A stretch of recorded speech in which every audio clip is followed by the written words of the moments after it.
भाजपला रोखण्यासाठी राष्ट्रवादी अजितदादा पवार यांच्याबरोबर निवडणूकपूर्व आघाडी झाली होती. मताची विभागणी टाळण्यासाठी जिल्ह्यात अनेक ठिकाणी महाविकास आघाडीने उमेदवार दिले नव्हते. त्यामुळे राष्ट्रवादी अजितदादा पक्षाने लोकनिर्णयाचा सन्मान करून भाजप विरोधातील महाविकास आघाडीबरोबर एकत्र यावं असे आवाहन राष्ट्रवादी काँग्रेस शरद पवार पक्षाचे नेते जयंत पाटील यांनी केले.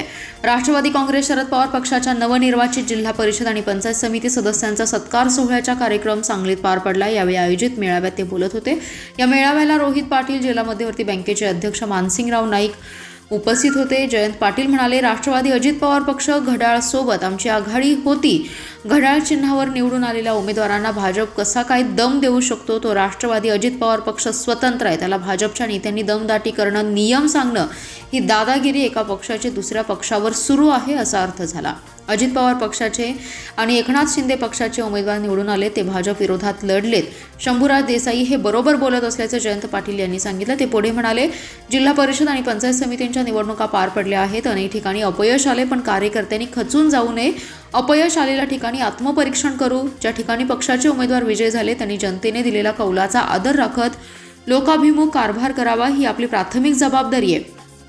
सत्ता ही केवळ पदासाठी नसून विचारांसाठी आणि सामान्य माणसांच्या हक्कासाठी आहे. त्यामुळे नूतन पदाधिकाऱ्यांनी जनतेचे विविध प्रश्न सोडवण्यासाठी कामाला लागावे असे आवाहन त्यांनी यावेळी केले.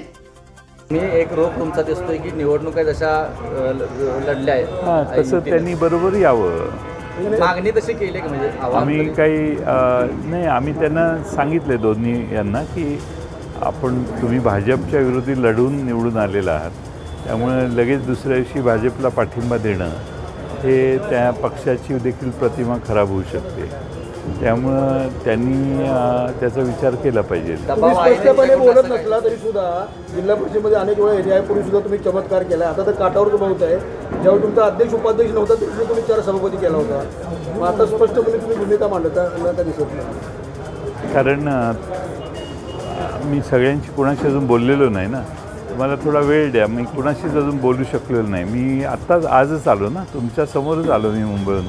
तुम्ही आता जी आघाडी अपेक्षित धरलेली आहे तुमच्याबरोबर निवडणूक त्यांच्याबरोबर लढला आहे त्यांची, अशी तुमचे आकडा किती होतं? गृहीत धरलेली तुमचं संख्याबळ किती होतं? हां नाही, आम्ही तसा आकडा आत्ता सांगणं हे उचित नाही. आमच्याबरोबर राहील त्या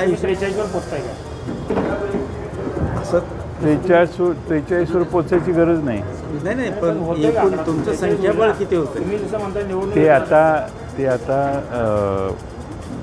बघू ना कसं होतं. मगाशी जसं सुरेश पाटील भवनीचे प्रश्न मागणी दर्शवला तर भाजपने तशी तुमच्याकडे ऑफर केली, तुम्हाला अध्यक्षपद दिलं, तर तुमची भूमिका काय असणार?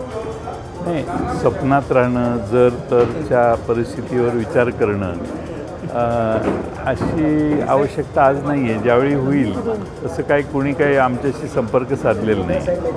त्यामुळं त्यावर आता बोलणं उचित नाही.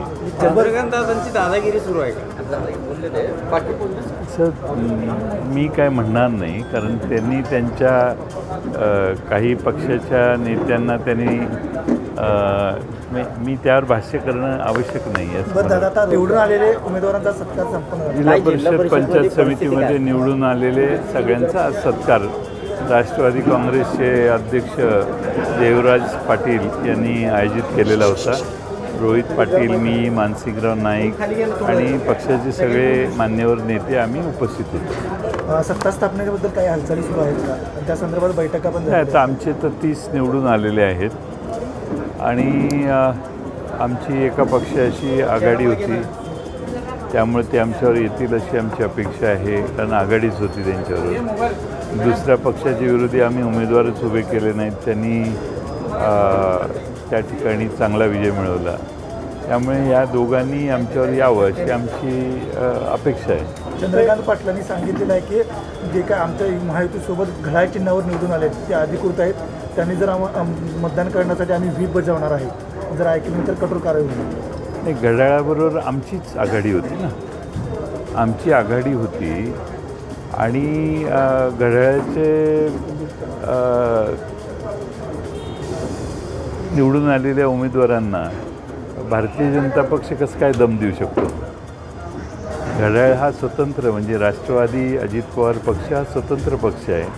त्याला भाजपच्या नेत्यांनी दमदाटी करणं किंवा त्यांना नियम सांगणं हे म्हणजे दादागिरी एका पक्षाची दुसऱ्यावर चालू आहे असा त्याचा अर्थ जातो. भाजपनं मित्र पक्षांना सोबत व्यवस्थित घेतलं नाही म्हणून ते तुमच्याबरोबर किंवा अन्य पक्षांच्यावर राष्ट्रवादी असेल किंवा शिवसेनेनं स्वतंत्र लढलं किंवा आघाडी केली. निवडणुकीमध्ये एकत्र घ्यायचं नाही, निवडणुकीनंतरनं हे सगळे आणि हे जे निवडून आलेले आहेत अजित पवार पक्षाचे आणि एकनाथ शिंदे शिवसेना पक्षाचे हे भाजपच्या विरोधी लढलेले आहेत. त्यांच्या सर्वत्र भाजपच विरोधात होता.